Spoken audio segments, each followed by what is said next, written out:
टप्पू ने रखा किताबों को गिरवी। क्या आप जानना चाहेंगे कि क्यों रखा टप्पू ने अपनी किताबों को गिरवी? तो अगर आप देखना चाहते हैं कि टप्पू ने अपनी किताबों को गिरवी क्यों रखा, तो इसके लिए आपको जानना पड़ेगा कि तारक मेहता के दूसरे एपिसोड में आखिरकार क्या हुआ जिसकी वजह से टप्पू को अपनी किताबें गिरवी रखनी पड़ी। हेलो दोस्तों, तो कैसे हैं आप सब? जैसा कि आप जानते हैं कि पहले एपिसोड में हमने देखा था कि टप्पू अपने पापा से यानी कि जेठालाल से कुछ रुपए मांगने गया था बॉल खरीदने के लिए, लेकिन जेठालाल ने उसे मना कर दिया। और फिर जब टप्पू ने उनको धमकी दी तो जेठालाल टप्पू को पकड़ने के लिए उसके पीछे पीछे भागता हुआ पूरी सोसाइटी में हंसी का पात्र बन गया। ये सब तो हम हमारे पहले वीडियो में देख चुके हैं, जिसमें हमने तारक मेहता के उल्टे चश्मे के पहले एपिसोड को डिस्क्राइब किया था। उसमें ही हमने ये सब देख लिया था। अब हम उसके आगे देखते हैं कि एपिसोड 2 में क्या हुआ। जब जेठालाल टप्पू को पकड़ते पकड़ते थक गया और टप्पू हाथ में नहीं आया, तब वो थक हार के मेहता साहब से बात करके ऊपर चला गया और टप्पू ने पैसों का इंतजाम करने के लिए अपनी किताबों को गिरवी रखने का प्लान बनाया। वो अपनी सारी किताबों को लेके अब्दुल की दुकान पे गया, जो कि गोकुल धाम के बाहर एक दुकान है जिसमें सारी जनरल चीज़ें मिलती हैं, और अब्दुल से बोला कि इसके बदले में वो उसको उसका सामान दे दे। अब्दुल के मना करने के बाद टप्पू ने उसको धमकाया कि वो और उसका पूरा ग्रुप वहीं पर बैट बॉल खेलेंगे और उसके सर पे बॉल लगेगा तो 6 और उसकी दुकान पे बोर्ड पे लगेगा तो 4। इसी तरह से वो उसकी दुकान पे हिट करेगा, जिसकी वजह से उसकी दुकान पूरी तरह से टूट जाएगी। तब अब्दुल बेचारा डर गया और उसने आखिरकार अब्दुल को बॉल दे दिया और किताबें भी वापस कर दी, पैसे भी नहीं लिए। और टप्पू गेंद लेके अपने ग्रुप के साथ खेलने चला गया और वो गोकुल धाम की सोसाइटी के कंपाउंड में खेलने लगा। और उसकी दादागिरी तो इतनी है कि वो हमेशा बैटिंग ही करता है, किसी को बैटिंग करने देता ही नहीं, सब बस फील्डिंग और बॉलिंग करते रह जाते हैं। और जैसे ही वो मैच शुरू करने वाला होता है, तब आत्माराम तुकाराम भिड़े की बेटी सोनू अपनी बालकनी में आती है और टप्पू से हाय करती है। और टप्पू अपनी स्मार्टनेस दिखाता है क्योंकि वो सोनू को बहुत अच्छा दोस्त मानता है। और जब सोनू टप्पू से हाय कर रही थी, तभी भिड़े अपनी बालकनी में आता है और सोनू को टप्पू से हाय करते हुए देख लेता है और फिर सोनू को डांटता है और कहता है टप्पू तुझे बिगाड़ देगा, चलो अंदर चलो। और सोनू अंदर चली जाती है। फिर वो अंदर आके उसको डांटता है और पढ़ने के लिए कहता है। फिर माधवी बोलती है कि बच्चे हैं वो तो खेलेंगे ही, लेकिन फिर भिड़े अपने पुराने ज़माने की बातें शुरू कर देता है और माधवी उसे रोकते हुए गैस को बंद करने के लिए कहती है। जब वो पूछता है क्यों, तब बताती है कि उसने अभी से स्टेट एजेंट का काम करना शुरू कर दिया है, जिसके लिए उसे बगल वाले फ्लैट को दिखाने जाना है, जिसके लिए उसे दलाली मिलेगी और साथ ही साथ ये इसका पार्ट टाइम जॉब भी बन जाएगा। माधवी वैसे तो अचार पापड़ का बिजनेस करती ही है, साथ में स्टेट एजेंट का भी काम शुरू कर रही है। और फिर आगे एपिसोड में भिड़े कहता है कि वो नहाने जा रहा है, तब माधवी उसे बताती है कि पानी ख़त्म हो गया है और वो फिर बेवजह ही जेठालाल पे इल्ज़ाम लगाने लगता है। और इसके बाद हम मिलते हैं तारक मेहता और अंजलि मेहता से, जो कि अपने घर में होते हैं। और उनका सीन कुछ इस तरह होता है कि अंजलि अपने नए सेट को लाके दिखाती है, जो कि गिलास का सेट होता है, जो बहुत महंगा होता है। और तारक उसे देख के उसकी बहुत तारीफ़ करता है। और फिर टप्पू जो कि बाहर खेल रहा था, वो जब एक शॉट मारता है, तब शॉट का गेंद सीधा आके अंजलि के ग्लासेस पे लगता है और उसके सारे ग्लास टूट जाते हैं। सारे ग्लास उसके कांच के थे। Oh no. लेकिन यहाँ पर तारक मेहता बहुत समझदार दिखाया गया है कि तारक मेहता अंजलि को डांटता नहीं है और उसे वेस्ट में से बेस्ट करने का एडवाइस देता है कि वो अपने टूटे हुए गिलासों से कुछ अच्छा सा बना ले। और फिर इस एपिसोड में अब डॉक्टर हंसराज हाथी और उनकी बेबी कोमल को दिखाया जाता है, जो कि अपने घर में होते हैं और टप्पू के एक बॉल से उनके घर का बोर्ड गिर जाता है। तब हंसराज हाथी बाहर आते हैं और टप्पू को डांटते हैं। और तब उनकी बीवी बाहर निकलती है और कहती है कि गोली भी तो उनके ग्रुप में खेल रहा है, फिर आप उनको क्यों डांट रहे हैं। जिसकी वजह से हंस उसको डांटना बंद कर देता है और वो दोनों बॉल को दे के अंदर चले जाते हैं। और फिर सबसे कमाल की बात तो यहाँ पे होती है जब हंसराज अपने घर में जाता है और उसके यहाँ एक पेशेंट बैठा हुआ होता है जो खांस रहा होता है।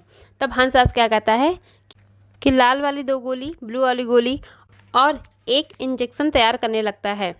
तभी मरीज खुश हो जाता है कि डॉक्टर साहब आपको कैसे पता कि मुझे क्या हुआ है। तब हंसराज बोलते हैं कि नहीं नहीं, ये तो मेरे लिए है। तब उसका मुंह लटक जाता है और फिर हंसराज मरीज से पूछता है कि क्या हुआ, अब आप बताइए। फिर मरीज जब अपनी परेशानी बताता है फिर हंसराज सो जाता है। बताइए इससे इंटरेस्टिंग और क्या ही हो सकता है। डॉक्टर हाथी के घर का सीन ख़त्म होने के बाद अब सीन जाता है सोडी के घर पे, जहाँ पे रोशन और रोशन मतलब मिसेस सोडी और मिस्टर सोडी दोनों रहते हैं। दोनों का नाम एक ही है, रोशन। और जो रोशन सिंह है वो गड्डी रिपेयर करने का एक गैराज चलाते हैं। और जैसे ही उनकी बीवी लस्सी लाती है और वो पीने वाले होते हैं तभी टप्पू का एक गेंद जाके उनके लस्सी पे लगता है और पूरी लस्सी उनके मुंह पे गिर जाती है। और फिर वो खूब गुस्से में नीचे आते हैं डांटने। और जब सोडी बोलते हैं ओए ये रोज रोज क्या नाटक लगा रखा है, तब टप्पू बोलता है ओए अंकल पहले ये बताओ ये कौन सा फेस पैक लगा रखा है। तब फिर गुस्से में सोडी टप्पू को पकड़ने दौड़ता है और फिर टप्पू आगे आगे और सोडी पीछे पीछे, दोनों पूरी सोसाइटी में भागते रहते हैं।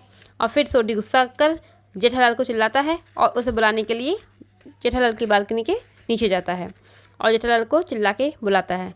जेठालाल जब बाहर निकलता है तब उसका मजा लेता है और वो उसे चिल्ला के बोलता है नीचे आओ। तो जेठालाल नीचे आता है। फिर जब जेठालाल पूछता है कि टप्पू ने किया क्या है, तब हंसराज हाथी बोलता है कि तुम्हारे बेटे टप्पू ने पूरी सोसाइटी में तहलका मचा दिया है, उसका कोई इलाज नहीं है। भिड़े बोलता है अरे पूरी सोसाइटी को परेशान कर दिया है। सोडी बोलता है इसने मेरे घर के 10 शीशे तोड़ दिए हैं। अब तो शीशे वाला भी कहता है कि 50 एक साथ ले जाओ, डिस्काउंट दे दूंगा।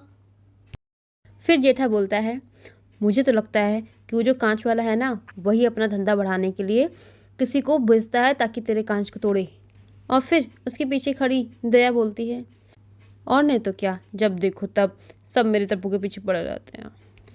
फिर भिड़े कहता है पीछे, अरे हम सब तो उससे पीछा छुड़वाना चाहते हैं। फिर बीच में तारक जी बोल पड़ते हैं देखिए टप्पू अभी बच्चा है। और फिर सोडी बोलता है मेहता साहब आप दोस्त हो, वकील मत बनो। ये सब होने के बाद सोडी बोलता है कि मैं तो कहता हूँ इन सबको सोसाइटी से बाहर कर दो।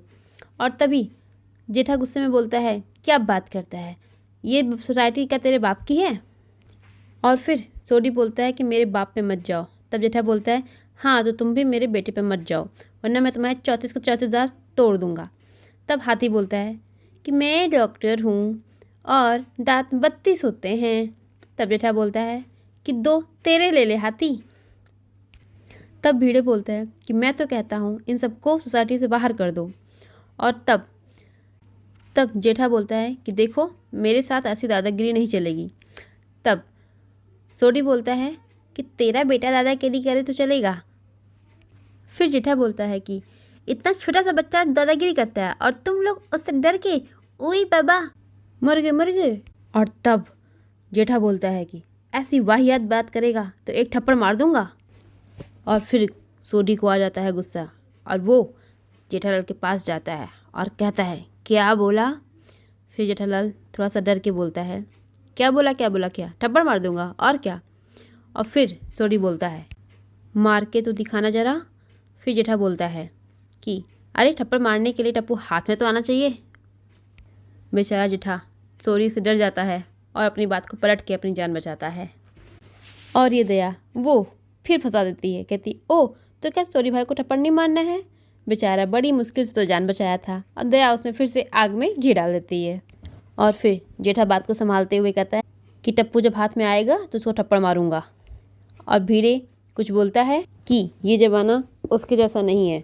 तब जेठा बोलता है कि अगर तेरे को ये ज़माना नहीं जमता तो तू जाना इस सोसाइटी छोड़ के, मैं क्यों जाऊँ। फिर भिड़े बोलता है कि मैं तो कहता हूँ इन सबको सोसाइटी से बाहर कर दो। और तब सोडी कहता है लास्ट वार्निंग देते हुए कि देखो अगर इस बार टप्पू ने कुछ किया तो मैं तुझे पकड़ूंगा जेठालाल, क्योंकि टप्पू तो हमारे हाथ में आता ही नहीं है। और फिर जेठालाल अपनी जान बचाने के लिए सबसे प्रॉमिस कर देता है, वचन दे देता है कि अब से टप्पू कोई शरारत नहीं करेगा। और इसके बाद हमारा सेकंड एपिसोड यहीं पे ख़त्म होता है। अब इसके आगे क्या होता है, टप्पू की शरारतें क्या रंग लाती हैं, ये देखना चाहते हैं तो सब्सक्राइब करें हमारे चैनल को और जाने कि तीसरे एपिसोड में आखिरकार क्या होता है टप्पू के साथ और जेठा कैसे निभाता है अपना वचन। Thank you.